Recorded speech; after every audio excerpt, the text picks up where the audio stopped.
कशा आहात? नमस्कार सगळ्यांना. कशा आहात? मनुष्य जीवन कसं आहे बघा, माहिती आहे का? आता हे परिसर काय दिसायला ते दिसू दे. घर म्हणल्यावर आता आमचं भाड्याचं घर आहे. कमाई करायसाठी पोटासाठी कुठे राहावं लागते, ते विषय बाजूला. पण मनुष्याचं कसं आहे बघा, माणूस महत्वाचा आहे का नाही? माणूस जन्माला आल्याला दिवस, त्याला यायचा पण दिवस माहिती नसतो आणि जायचा पण दिवस माहिती नसतो. तर माणूस एकमेकाला नाव ठेवणं, एकमेकाच्या टीका करणं, हे कुठून कशामुळं असं निर्माण झाले, हे कधी कोणा शोध लावले का हो? माणूस जन्माला येतो, रडतच येतो आणि रडतच जातो. शेवटची आंघोळ अंगणात असते. किती जरी सुंदर न्हाणी ना, आमच्याकडे न्हाणी म्हणतात, बाथरूम म्हणते, कोणी मोरी म्हणते मुंबईला. त्या किती सुंदर न्हाणीमध्ये आंघोळ केलं तरी शेवटची आंघोळ अंगणातच आहे, बरोबर ना? शेवटची आंघोळ अंगणातच आहे. आणि स्वतःची आंघोळ आपण स्वतः करत नाही. स्वतःची आंघोळ शेवटची दुसरेच घालतात. आणि जन्माला आलेली पण आंघोळ दुसरेच घालतात, बरोबर? मग तिथे विषय कशाचा? मी आहे म्हणून सगळंच आहे, पण असं नाही. सगळं तो करत आहे, दुसराच करतो ना. पण तिथं हमपणा किती, मी करतो, हमदर्दी किती त्याच्यामध्ये. मी आहे, मी स्वतः. कसं आहे गाणं बघा. उड़ जाएगा एक दिन पंछी, रहेगा पिंजरा खाली, पिंजरा खाली, पिंजरा खाली. कितीक येतात जन्माला आणि कितीक जातात, त्याची गिनत नाही, आहे की नाही? मला गाण्याची खूप आवड आहे. माझ्या लहानपणी ना, मी झाडावर वरती चढायची आणि गाणी बोलायची. वरती झाडावर चढायची आणि गाणी बोलायची. खूप आवड मला गाण्यांची. पहिल्यापासून, माझ्या लहान बचपनापासून मला गाण्याची आवड. मी वयाच्या 14 वर्षाची होते आणि आमच्या गावामध्ये ना, अण्णाभाऊची साठेंची जयंती होती. जयंती, त्या जयंतीनिमित्त मी गाणं बोलायचे ना. मग आमचे वडील काय करायचे, हिचा आवाज छान आहे म्हणून हिला उडून नेतात आता कुठं तर पुण्यात तर देशात गाणं म्हणायला, आणि हिचा आवाज छान आहे म्हणून आमचे वडील मला गाणंच म्हणू दिले नाही. तिथून मला घरी घेऊन आले. मग आता मला खूप गाण्याची आवड आहे. पण आता काय करणार, त्यासाठी ही व्हिडिओमधून थोडं थोडं आवडलेले गाणे निवडते. मग आपला त्या गाण्यावर म्हणते, आवडलेले गाणे म्हणते. कसे वाटतात माझे व्हिडिओ तुम्हाला? मेहनत ही प्रत्येकाला आहे बघा. माझा आवाज कसा वाटतो झलक म्हणते थोडीशी. शिकून घे आई सांगता हे, पहिली काही काऊ कथा हे.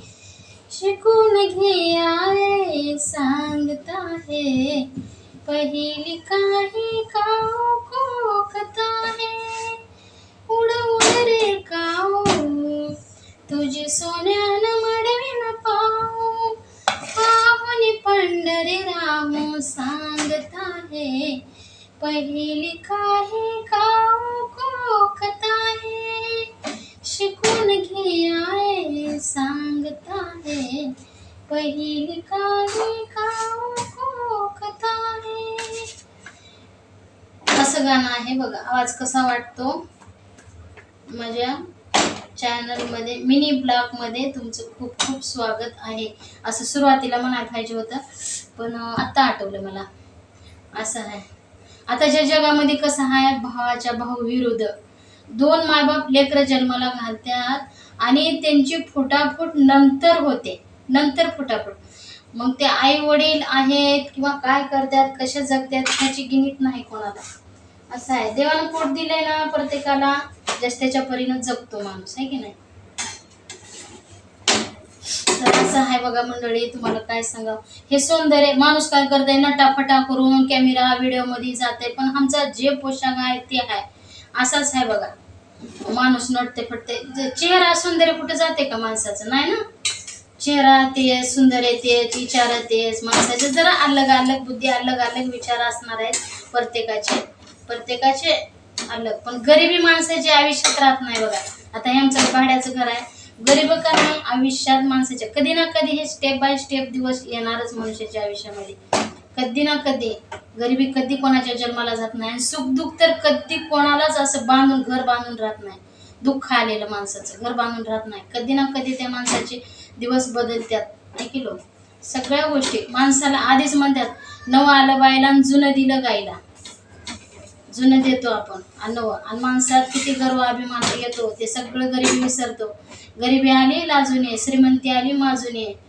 आली गेली सुगी मागली हाल, आली सुगी फुगले गाल, असं म्हणून आहे बघा. प्रत्येकाने विचार करून मागा जिंदगीचा. हे जिंदगी परत नाही हो. अशी मुठभर थोडीशी मुठभर जिंदगी आहे. ह्या छोट्याशा जिंदगीमध्ये कसं वागायचं ते आपण स्वतः ठरवायचं असते.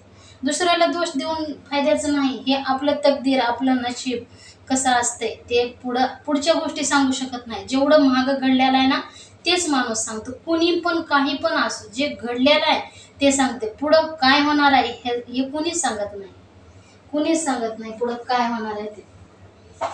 हे बघा मेथीची भाजी केली डाळीत टाकून, डाळ मुगाची, आणि ही मेथीची भाजी बनवली, आणि ह्या चपात्या बनवली. चपात्या आणि डाळीत टाकून मेथीची भाजी एक नंबर लागते. आणि तुम्ही या जेवायला. नमस्कार.